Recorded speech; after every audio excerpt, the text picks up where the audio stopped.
Sell high, die hard trader. Give me more, give me more, give me more. जैसे कि traders होते हैं, हम सब चाहते हैं कि हमें ऐसे स्नाइपर एंट्रीज मिले, पर असल में ऐसा होता कैसे है? तो इस वीडियो में मैं तुम्हें सिखाऊंगा सप्लाई और डिमांड की थ्योरीज, जिनका इस्तेमाल हम ऐसे स्नाइपर एंट्रीज लेने के लिए कर सकते हैं। साथ में zone refinement, multi time frame analysis और कैसे ये सब मिलकर तुम्हें परफेक्ट एंट्रीज दिलाते हैं। अब जोन रिफाइनमेंट में जाने से पहले ये ज़रूरी है कि तुम्हें सप्लाई और डिमांड के बेसिक्स पता हों। अगर पता है तो वीडियो में चैप्टर्स यूज़ करके आगे बढ़ जाओ, अगर नहीं तो अभी मैं समझा देता हूँ। तो डिमांड जोन एक ऐसा एरिया होता है जहाँ पहले प्राइस ने कंसोलिडेट किया होता है, उसके बाद एक स्ट्रॉन्ग अपवर्ड मूव आया होता है। जब हम कैंडलस्टिक चार्ट पर देखते हैं तो ये कैंडल कुछ ऐसा दिखेगा, एक कैंडल जो एक बड़ी अपवर्ड मूव के नीचे प्लेस होगा। अगर हम इसे एक जोन की तरह विजुलाइज करें तो वो एक बॉक्स जैसा दिखेगा। मेरा रूल ये है कि मैं इम्पल्स मूव से पहले वाली आखिरी कैंडल को यूज़ करता हूँ जोन ड्रॉ करने के लिए। तो मैं ऐसी साइडवेज कैंडल ढूंढता हूँ जिसके दोनों तरफ विक हो और मूवमेंट बहुत कम या ना के बराबर हो, ठीक उस बड़ी पुश से पहले। और डिमांड जोन का आइडिया ये है कि ये वो जगह है जहाँ पहले इंस्टीट्यूशनल बाइंग हुई थी, मतलब बड़े बड़े प्लेयर्स ने बहुत बड़ी क्वांटिटी में बाई किया था, इसलिए वहाँ से प्राइस में तेज़ उछाल आता है। ये जोन बेसिकली एक डिस्काउंट प्राइस दिखाता है, जहाँ से फ्यूचर में फिर से बाइंग आ सकती है अगर प्राइस वापस उस लेवल तक आता है। तो डिमांड जोन से हम तभी बाय करते हैं जब प्राइस वहाँ दोबारा आता है, क्योंकि हम एक्सपेक्ट करते हैं कि फिर से इंस्टीट्यूशनल बाइंग चालू होगी। अब जैसे कि तुमने गेस कर ही लिया होगा, सप्लाई जोन बिल्कुल वैसा ही है, पर उल्टी डायरेक्शन में। ये वो एरिया है जहाँ पहले प्राइस ने कंसोलिडेट किया था, फिर एक स्ट्रॉन्ग डाउनवर्ड मूव आया और इसे भी एक बॉक्स की तरह ड्रॉ किया जाता है। मैं यहाँ भी वही रूल फॉलो करता हूँ, इम्पल्स मूव से पहले वाली आखिरी कैंडल से सप्लाई जोन मार्क करता हूँ। ये वो जगह दिखाता है जहाँ पहले इंस्टीट्यूशनल सेलिंग हुई थी। इसे एक प्रीमियम प्राइस माना जाता है सेल करने के लिए। तो जब प्राइस दोबारा उस लेवल तक आएगा, हम एक्सपेक्ट करते हैं कि फिर से सेलिंग चालू होगी। हम सप्लाई जोन से सेल करते हैं जब प्राइस उसे रिटेस्ट करता है, एक्सपेक्टिंग मोर इंस्टीट्यूशनल सेलिंग। अब सप्लाई और डिमांड के बेसिक्स समझना इसलिए ज़रूरी है क्योंकि यही फाउंडेशन है जोन रिफाइनमेंट की, जिससे हमें वो स्नाइपर एंट्रीज मिलेंगी। अगर तुम्हें अभी भी और डीप समझना है तो ऊपर एक कार्ड है जो तुम्हें एक प्योर सप्लाई डिमांड वीडियो तक ले जाएगा। तुम वो देख सकते हो और फिर वापस आकर ये वीडियो कंटिन्यू कर सकते हो। पर अगर तुम रेडी हो जोन रिफाइनमेंट सीखने के लिए तो चलो अभी शुरू करते हैं। तो जोन रिफाइनमेंट काम कैसे करता है? मान लो हम 4 घंटे के टाइम फ्रेम पर हैं और एक सप्लाई जोन देख रहे हैं। हम चाहते हैं कि जब प्राइस उस एरिया तक वापस आए तो वहां से सेल करें। प्राइस वापसी कुछ इस तरह दिखेगी। हमारा टारगेट सिंपल है, रीसेंट लो तक का। इसका मतलब हमारी पोजीशन कुछ ऐसी दिखेगी। अब ये एक 1.9 रिस्क टू रिवॉर्ड ट्रेड है, मतलब तुम 1% रिस्क करके 1.9% कमा सकते हो, या $1 रिस्क करके $1.90 कमा सकते हो। ये ठीक है, पर रिवॉर्ड बहुत बड़ा नहीं है। ये स्नाइपर एंट्री नहीं मानी जाएगी। अगर तुम हमेशा ऐसे ट्रेड्स लो तो हाँ, तुम प्रॉफिटेबल रह सकते हो, पर बैरली, क्योंकि रिवॉर्ड रेशियो लो है। अब जो हम कर सकते हैं वो है इस 4 घंटे के टाइम फ्रेम के अंदर जाकर जोन्स को रिफाइन करना। जोन रिफाइनमेंट के लिए हमें लोअर टाइम फ्रेम में जाना होगा। तो हम 1 घंटे के टाइम फ्रेम पर जूम इन करेंगे और छोटे सप्लाई जोन्स ढूंढेंगे जो उस 4 घंटे वाले जोन के अंदर आते हैं।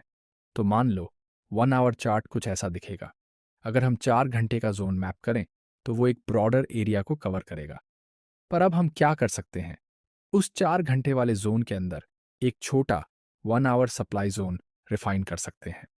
हमें वहां और इम्बैलेंस दिखता है और एक छोटा सप्लाई जोन दिखाई देता है जो ऊपर की तरफ है।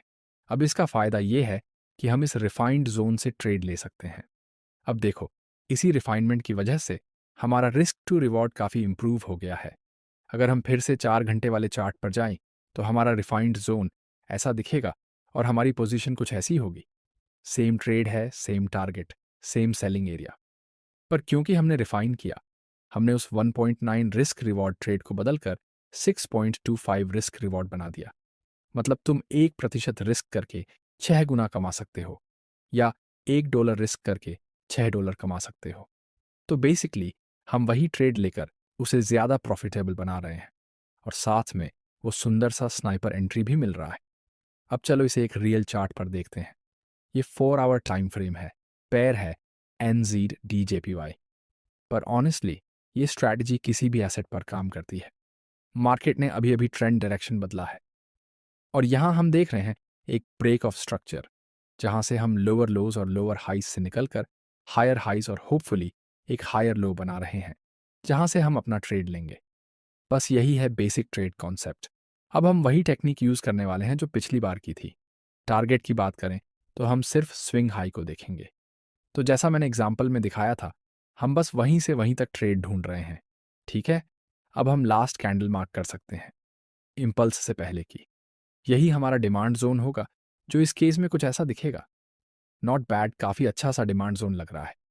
अगर हम अपनी लॉन्ग पोजीशन प्लॉट करें तो एंट्री यहाँ होगी, स्टॉप लॉस इसके नीचे और टारगेट ऊपर उस हाई तक।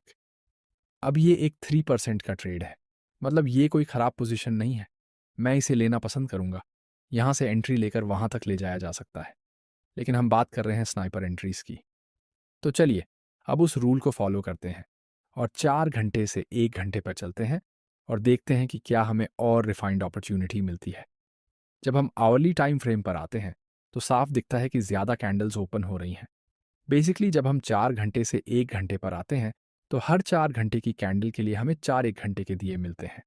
अब हमारे पास 2 क्षेत्र हैं, एक मांगोन क्षेत्र यहाँ जो इम्पल्स से पहले की आखिरी दिए है, और एक नीचे जो बाजार का सबसे लो है और ये भी इम्पल्स से पहले की आखिरी कैंडल है। तो अब हम डिसाइड कर सकते हैं कि जोन रिफाइनमेंट कैसे करना है और रिस्क रिवॉर्ड को कैसे इम्प्रूव किया जा सकता है। अभी के लिए हम ऊपर वाले जोन को हटा देते हैं और इस लोअर जोन पर फोकस करते हैं, क्योंकि यहीं पर हम अपनी hourly buy limit order refine कर सकते हैं। 4 घंटे की स्थिति पर हमें 3.08% मिल रहा था, लेकिन अगर हम एंट्री को इस जोन के ऊपर ले जाएं और बाकी ट्रेड सेम रखें तो अब हमें 5.5 का रिस्क रिवॉर्ड रेशियो मिल रहा है।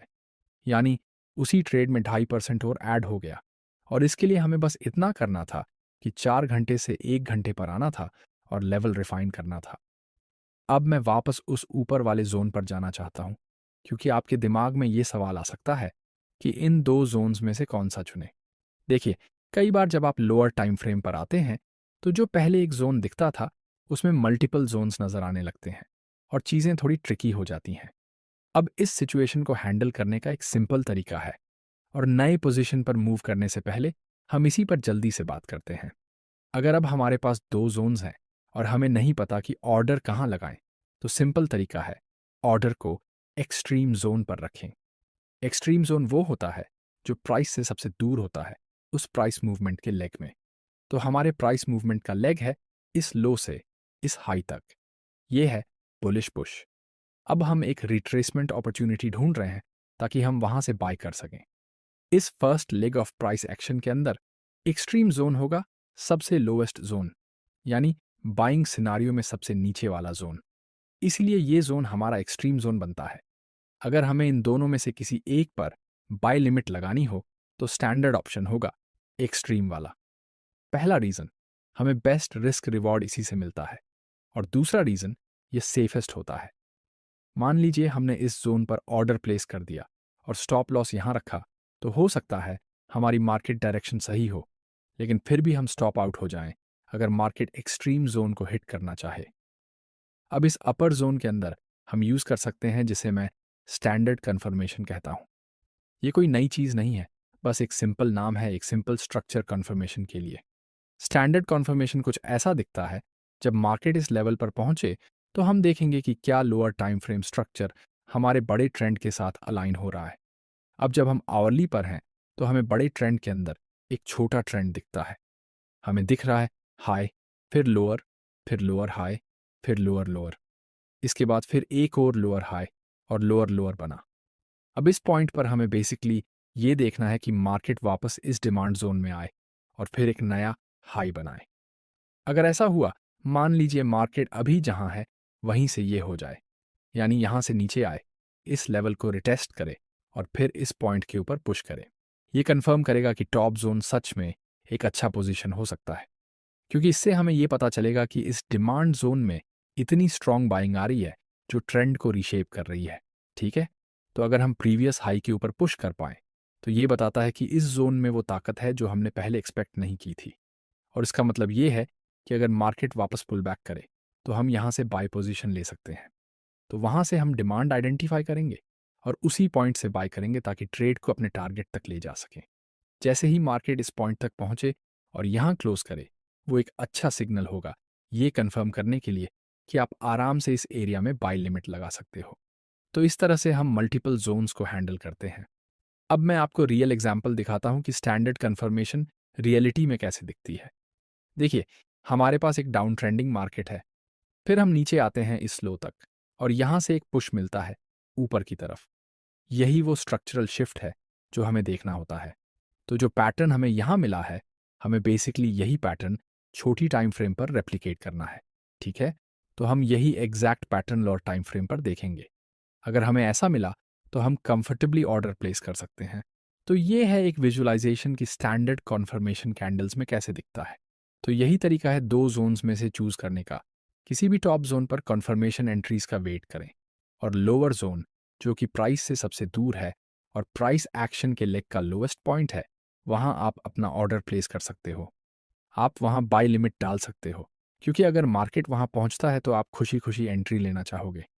अब अगर हम वापस 4 घंटे के टाइम फ्रेम पर जंप करें तो हमें दिखेगा कि हमारे पास टॉप जोन है कन्फर्मेशंस के लिए और एक्सट्रीम जोन पर ऑर्डर प्लेस्ड है। अब थोड़ी देर के लिए ऊपर वाले जोन को हटा देते हैं तो हम देख सकते हैं कि अब 4 घंटे की कैंडल के आधे हिस्से को एक जोन कवर कर रहा है। पहली नज़र में 4 घंटे के चार्ट पर ये इतना स्पष्ट नहीं लगता। ऐसा लगता है जैसे ये कुछ सेंस ही नहीं बना रहा। लेकिन ऐसा इसलिए है क्योंकि ये एक एक घंटे की जोन है। ठीक है, हाँ, ड्राइंग थोड़ी ख़राब है लेकिन आप कॉन्सेप्ट समझ रहे हो। तो ये हमारा 1 आवर एक्सट्रीम जोन है।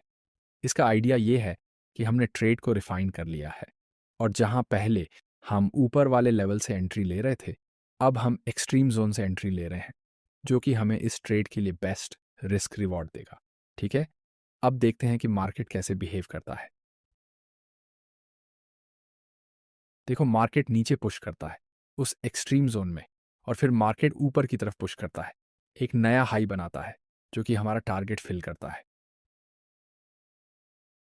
और अगर हम सिर्फ 4 घंटे की जोन से काम कर रहे होते तो जोन का हाई यहाँ होता, लो वहाँ होता, तो हमारा पोजीशन कुछ ऐसा दिखता।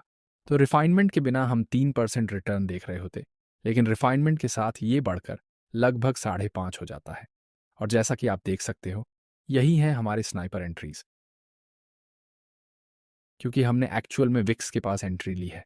हम कैंडल्स के बीच में एंट्री नहीं ले रहे, न ही कंप्लीटली ऊपर की तरफ जैसा कि हम 4 आवर जोन से करते। हमने विक्स को कैप्चर किया और स्नाइपर एंट्री सिक्योर की। अब एक बात है जिससे आपको रिफाइन करते समय बचना चाहिए, और वो है ओवर रिफाइनमेंट। आपको ध्यान रखना है कि आप जोन को ज़्यादा छोटा ना कर दें। आप सोच सकते हो, अगर 4 घंटे से 1 घंटे पर आकर जोन छोटा हो जाता है और एंट्री रिफाइंड हो जाती है, तो क्यों ना हम 4 घंटे से 5 मिनट या 1 मिनट पर आ जाएं, जिससे और छोटा रिफाइंड जोन मिल जाए। अब प्रॉब्लम यह है कि अगर हम 5 मिनट टाइम फ्रेम पर चले जाते हैं और इस बड़े डिमांड जोन को डिटेल में देखने लगते हैं, तो हमें बहुत छोटे रिफाइंड जोन्स मिलेंगे नीचे की ओर। तो हम सोच सकते हैं, अच्छा, ये रिफाइंड जोन ठीक लग रहा है, कुछ इम्बैलेंस भी दिख रहा है, शायद हम यहाँ एंट्री रखें और हमारा रिस्क रिवॉर्ड बहुत बड़ा हो जाएगा। पर दिक्कत यह है कि मार्केट हमेशा उन लेवल्स तक पहुंचेगा ही नहीं।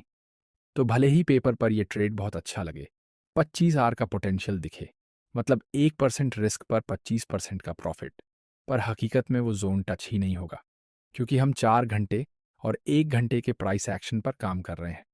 मार्केट को इतना नीचे 5 मिनट पर ले जाना रिस्की है और अक्सर रिजल्ट ये होगा कि आपका ट्रेड मिस हो जाएगा। तो ओवर रिफाइन मत करो, चीज़ों को ज़्यादा मत खींचो, नहीं तो अच्छे ट्रेड्स मिस हो जाएंगे। अब एक सिंपल रूल जो आप फॉलो कर सकते हो ताकि ओवर रिफाइन से बच सको, वो है सिर्फ 2 स्टेप्स नीचे जाना। मतलब अगर आप 4 घंटे के टाइम फ्रेम पर हो तो आप 1 घंटा और फिर 30 मिनट तक जा सकते हो। अगर आप डेली टाइम फ्रेम पर हो तो आप 4 घंटे और फिर 1 घंटे तक जा सकते हो। अगर आप 30 मिनट पर हो तो आप 15 मिनट और फिर 5 मिनट तक जा सकते हो, लेकिन उसे ज़्यादा नीचे नहीं जाना चाहिए। ठीक है, तो डिफ़ॉल्ट 2 टाइम फ्रेम स्टेप्स ही लो, 4 घंटे से 1 घंटा और फिर 30 मिनट, डेली से 4 घंटे और फिर 1 घंटा, 30 मिनट से 15 और फिर 5 मिनट। ये सब ठीक है। वैसे भी आपको अक्सर सिर्फ एक स्टेप नीचे जाने की ही ज़रूरत होती है स्नाइपर एंट्री लेने के लिए और अपने ट्रेड के प्रॉफिट पोटेंशियल को बढ़ाने के लिए। जैसा कि आपने अभी देखा, हमने एक ट्रेड में 2% एक्स्ट्रा जोड़ लिया। अगर आप एक 5% या 5.5 ट्रेड निकाल पा रहे हो, तो वो एक बहुत ही हेल्थी मंथ बन सकता है ट्रेडिंग का। सिर्फ एंट्री को स्लाइटली लोअर टाइम फ्रेम पर लेकर जाने से आप ट्रेड को 3 से 5.5% तक ले जा सकते हो और रिटर्न्स को ऑलमोस्ट डबल कर सकते हो, जो कि बहुत सॉलिड है। अब यहाँ पर हम 30 मिनट टाइम फ्रेम पर हैं। अगर हम अपना जोन यहाँ रिफाइन करते 30 मिनट पर, तो हमारे पास ये एरिया होता वर्क करने के लिए। ये कैंडल। मैं अब भी इस बात का सपोर्टर हूँ कि स्टॉप लॉस हमेशा लो के नीचे होना चाहिए, तो मैं उसे वहीं रखता। लेकिन हम शायद थोड़ा और प्रॉफिट यहाँ जोड़ सकते थे और इस ट्रेड को 6% का बना सकते थे, सिर्फ by following that 2 steps down rule, 4 hour, 1 hour, फिर 30 मिनट।